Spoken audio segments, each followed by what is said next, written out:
Chapter 2. Euromaidan and Crimea. In November 2013, the same month then businessman Donald Trump is being hosted by leading Russian businessmen, top of the government Kremlin officials, and possibly Putin himself in Moscow as part of the 2013 Miss Universe pageant festivities, a popular uprising begins in Ukraine that is now known variously as the Ukrainian Revolution, the Euromaidan Revolution, or the Revolution of Dignity. While different sources provide different estimates, between 104 and 780 Ukrainians die during the 3 months of protests in Kyiv's Independence Square, also known as Maidan Square, extending from November 2013 to February 2014. Many of the dead are killed in Maidan Square by Ukraine's machine gun-wielding Berkut, a special police force known as the Black Unit, between February 18th and February 20th, 2014. One result of the uprising is that certain pro-Kremlin Ukrainian politicians, considered corrupt by a significant segment of the Ukrainian population, including Manafort patron Viktor Yanukovych, are forced to flee to Russia. America's ambassador to Ukraine between 2016 and 2019, Marie Yovanovitch, will describe the elections that follow the events of mid to late February 2014 in Ukraine as follows. The Ukrainian people made clear in that election that they were done with corruption, and they wanted to live a life with dignity, an idea called the Revolution of Dignity. And what that term means for Ukrainians is that it's rule of law, that what applies to you applies to me. Future Trump campaign manager Paul Manafort is driven from the corridors of power in Ukraine precisely because he is regarded as an anathema to these principles. Following the Euromaidan revolution, it becomes harder for Manafort and others who have profited from corruption in Ukraine to find individuals in government willing to play by the old rules, the rules that, per Yovanovitch, inspired a revolution. Indeed, Yovanovitch will testify to Congress in October 2019 that an immediate result of the revolution, besides new elections, is the architecture of a special investigative office that would be all about the crimes of corruption above a certain level of public official. And the office would be devoted to that. It was kind of like an FBI, but for a particular mission. Secondly, there would be a special independent anti-corruption prosecutor who reported to Mr. Yuri Lutsenko. And then there would be a special anti-corruption court, so that you would have this continuum of new organizations with vetted individuals who are trained, who are handling these crimes. People who would get reasonable salaries so that they wouldn't actually be forced to go out and take bribes. The Anti-Corruption Court referred to by Yovanovitch, the National Anti-Corruption Bureau of Ukraine, NABU, is written into law in October 2014, but not fully staffed until December 2015. During this 14-month period, the chief prosecutorial entity handling corruption cases in Ukraine remains the Office of the Prosecutor General of Ukraine, GPU. The online newspaper Ukrainska Pravda, founded by legendary Ukrainian reformer Georgy Gongadze, will describe the state of affairs between the GPU and NABU once the latter begins regularly taking on cases in early 2016 as a state of war. Ambassador Yovanovitch will tell Congress that during the Poroshenko administration, a number of cases were brought by the GPU against Artem Sitnik, the head of NABU, that looked to the embassy in Kyiv like harassment cases, cases intended merely to undermine Ukraine's new anti-corruption entity. While the U.S. Embassy in Kyiv takes the part of NABU in these conflicts, even as beginning in 2017, Trump and his allies secretly reach out instead to GPU officials, by spring 2019, U.S. officials in Kyiv have developed grave concerns about backsliding in both the GPU and NABU. The Euromaidan revolution throws Ukraine into sufficient civil disarray that it creates an opening for the Kremlin to do something it has long hoped to do: annex Ukraine's Crimean Peninsula. Foreign Affairs calls Putin's February 2014 annexation of Crimea the most consequential decision of his 16 years in power. By annexing a neighboring country's territory by force, Putin overturns in a single stroke the assumptions on which the post-Cold War European order had rested. Speculation about why Putin took this extraordinary step abounds in national security circles. Certainly, analysts are aware that Putin has called the collapse of the Soviet Union the greatest geopolitical catastrophe of the 20th century, a statement that implies a desire for Russia to reassert its influence among the former Soviet republics, including the European Baltic states, Estonia, Latvia, and Lithuania, all three of which are members of the North Atlantic Treaty Organization, NATO, a collective defense military alliance comprising North American and European countries. According to its website, NATO is open to any European country in a position to undertake the commitments and obligations of membership and contribute to security in the Euro-Atlantic area. In addition to the alliance's current 30 members, 3 partner countries have declared their aspirations to NATO membership: Bosnia and Herzegovina, Georgia, and Ukraine. Georgia and Ukraine have both, since 2000, been the sites of massive vote-rigging and election fraud scandals orchestrated by pro-Kremlin domestic political entities. In Georgia, the culprit was the administration of President Eduard Shevardnadze, whose rule, the New Yorker records, helped Georgia approach the very top of Transparency International's corruption index. In Ukraine, the corruption was allegedly orchestrated in significant part by a man identified as the Kremlin's agent in Kyiv in a Daily Beast interview with a senior Yanukovych administration official, future Trump campaign manager Paul Manafort. The Kyiv Post notes that of the scores of media articles about Manafort, 90% call Manafort a Kremlin Trojan horse. The Post reports that in late November 2013, Kremlin pressure causes Yanukovych to back out of an agreement, the Ukraine-European Union Association Agreement, that would have moved Ukraine into political and economic association with the European Union. Under the agreement, Ukraine would have moved closer to coverage under the European Union's Common Security and Defense Policy, an eventuality that would pull the former Soviet Republic still further from Putin's orbit. In the weeks after Yanukovych dashes Ukraine's hopes of full EU membership, pro-EU protests break out throughout the country, culminating in massive demonstrations on Maidan Square in February 2014. Just as Trump's daughter Ivanka is in Moscow scouting locations for the multi-billion-dollar Trump Tower Moscow her father had agreed to in principle in Moscow just days before Yanukovych, under pressure from Moscow, rejected the Ukraine-European Union Association Agreement. Per the Kyiv Post, Manafort family text messages discovered in 2016 suggest that, far from urging his client Yanukovych to hold fast to his decision on the agreement, future Trump campaign chairman Paul Manafort may well have taken a more nefarious tack, encouraging pro-EU protests on Maidan Square that he knew would lead to a slaughter of civilians, hoping that such an event would force Yanukovych back to the agreement and thereby permit both him and Yanukovych to remain in power. As the Post writes, according to a cryptic messaging exchange between Manafort's daughters, it was none other than the arch spin doctor Paul Manafort who hatched a plan to send those people, protesters, out and get them slaughtered, and to cause those revolts and whatnot, as a tactic to outrage the world and get focus on Ukraine.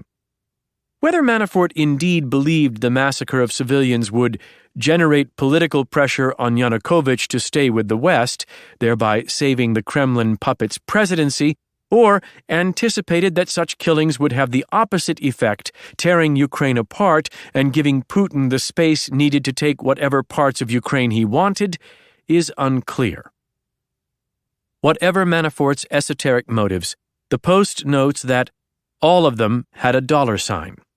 He had received $42 million in payments from Yanukovych's chief of staff Sergei Lavochkin, who was not just a government official, but also the junior partner in business of notorious gas oligarch Dmitry Firtash. It is in this context that, perhaps motivated by money from Firtash's business partner, Trump's future campaign manager helps stage in early February 2014 a series of events that triggered Ukraine spiraling into the mass demonstrations on Maidan Square 2 days later, and ultimately the shooting of scores of demonstrators on February 20th, 2014, and the flight of Yanukovych to Moscow.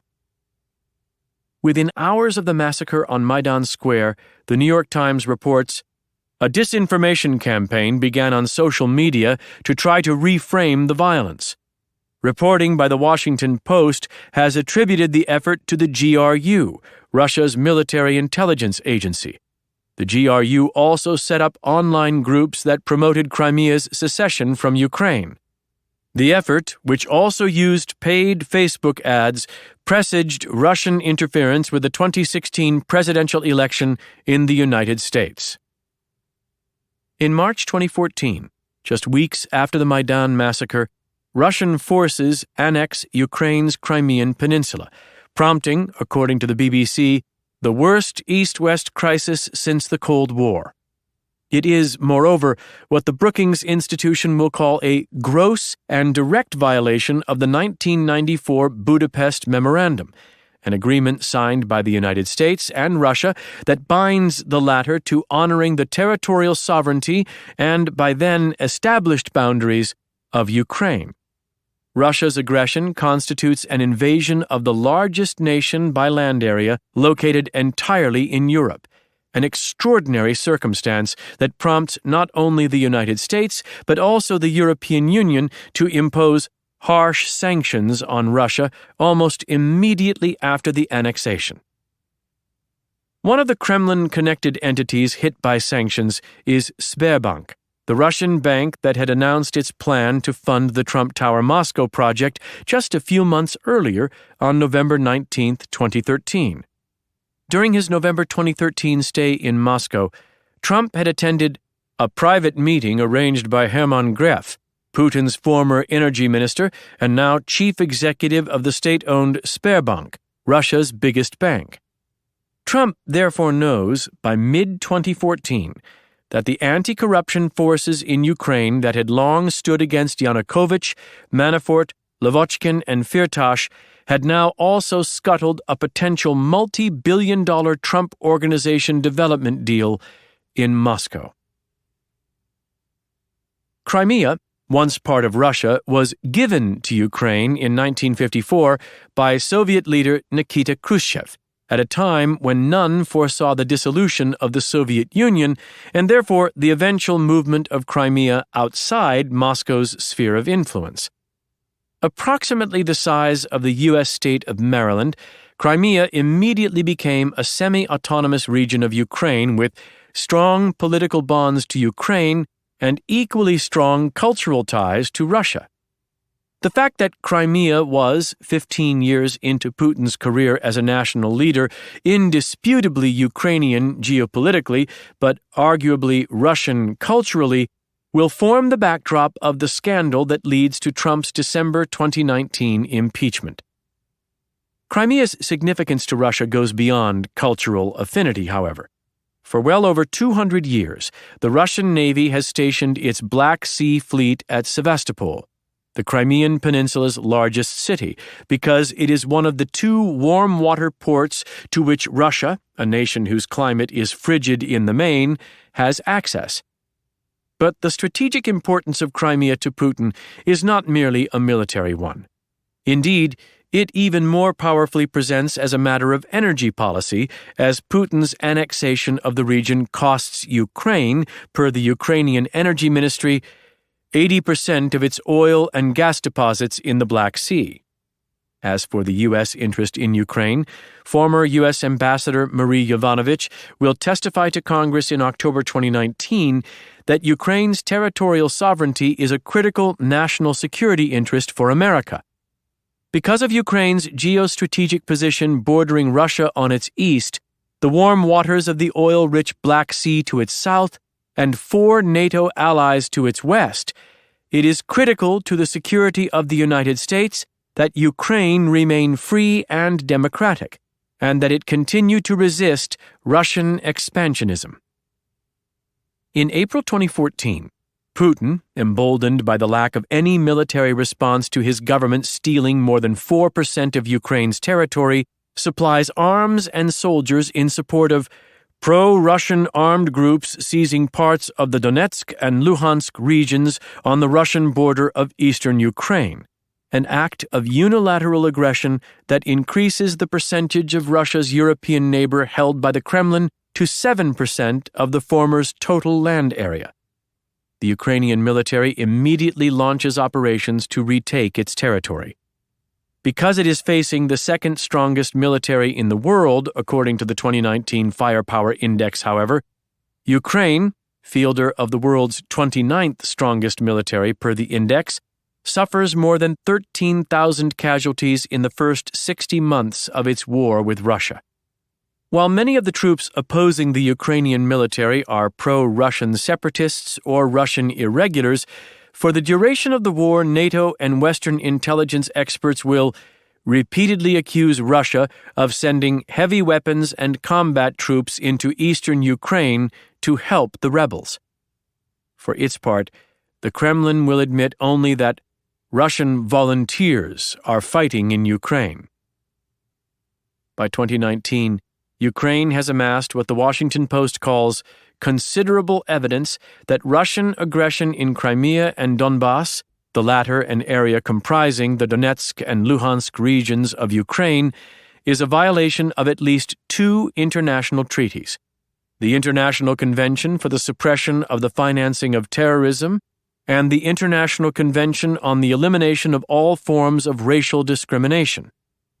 Scholars specializing in the region's geopolitics argue that Putin's aggression in Donbass is motivated in significant part by his fear of NATO expansion, specifically the possibility that Ukraine will shortly join NATO and receive the benefit of its powerful mutual defense pact.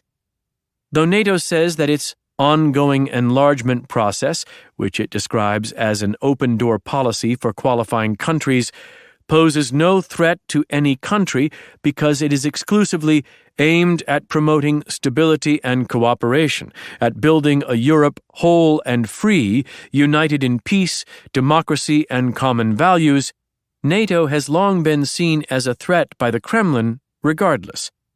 Putin's angst stems not merely from the fact that a powerful military alliance to which Russia does not belong, but the United States does, is located on its western doorstep, but also that in the 2000s, NATO extended its influence further into Eastern Europe by aiding revolutions against pro-Russian regimes in Georgia and Ukraine. While this aid involved mostly financial investments targeted at electoral and judicial reforms, it nevertheless was seen by the Kremlin as undercutting not only its medium and long-term military posture with respect to its neighbors, but also its political influence inside several of the former Soviet republics. The fact that, in addition to 3 such former republics, Estonia, Latvia, and Lithuania, being full NATO members, and 2 former Soviet republics, Georgia and Ukraine, being aspiring NATO members, 11 former Soviet republics are, alongside Russia itself, part of NATO's Partnership for Peace: Armenia, Azerbaijan, Belarus, Georgia, Kazakhstan, Kyrgyzstan, Moldova, Tajikistan, Turkmenistan, Ukraine, and Uzbekistan, means that NATO has the potential to transform dramatically Russia's capacity to influence governments and cultures it once considered within its sphere of governance. Putin appears, therefore, to regard the annexation and subsequent invasion of parts of Ukraine as Russia's last best chance to exert itself militarily and politically upon the second largest former Soviet republic. Other experts in the geopolitics of the region believe Putin partially annexed and then invaded a European nation in 2014 because Ukraine, if it joined NATO, might evict Russia's Black Sea Fleet from its long-standing base in Sevastopol, thereby substantially weakening Russia's offensive and defense military posture. Still others accuse Putin of throwing something akin to a temper tantrum after his Manafort-advised Ukrainian puppet Yanukovych was chased from Kiev by the Euromaidan revolution. In this view, Putin's policy toward Ukraine throughout 2014 was, as summarized by Foreign Affairs, an impulsive decision that Putin stumbled into rather than the careful move of a strategist with geopolitical ambitions. This last phrase hints at the fourth and darkest interpretation of Russia's annexation and invasion of Ukraine, that, as Foreign Affairs describes it, it was part of a Russian project broadly classifiable as imperialist to gradually recapture the former territories of the Soviet Union.